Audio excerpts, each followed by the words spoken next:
mga kabudi! Nakapag Hong Kong Ice House na ba ang lahat? Dahil meron namang panibagong gastos ang umuusbong dito sa Riyadh, Saudi Arabia. At ito ang bagong kainan na tinatawag nilang Hong Kong Ice House.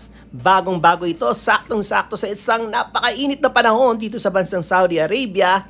At syempre, tamang-tama ito para naman lumamig ang ating mga ulo, lalo na sa init ng panahon.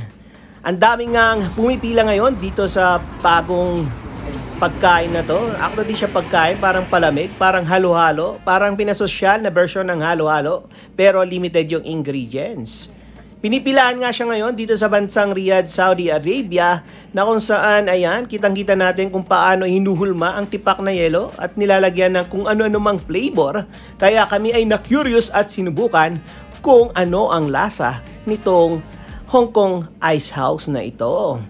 Medyo may kamahalan nga ang presyo pero may iba't ibang flavor kang pagpipilian. Mga flavor nito merong mango passion, may tiramisu, may ano pa ba yan? Strawberry, ayan. Marami kayong mga flavor na pagpipilian sa halagang 52 Saudi Riyals. Ganun siya kamahal pero ang hugis nito mas malaki pa sa ulo mo.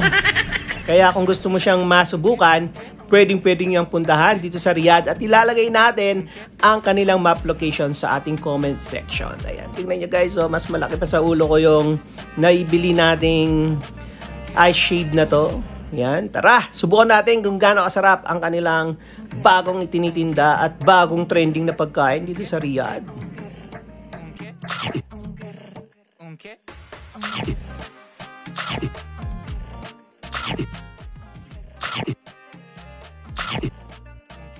At ganito naman ang itsura ng looban nitong ating nabiling tipak ng yelo. Sige nga. Sabi niyo pa, pag di masarap, sige, balik ko. Sabi niyo pa, pag di masarap, sige, balik ko. Balik ko na lang po.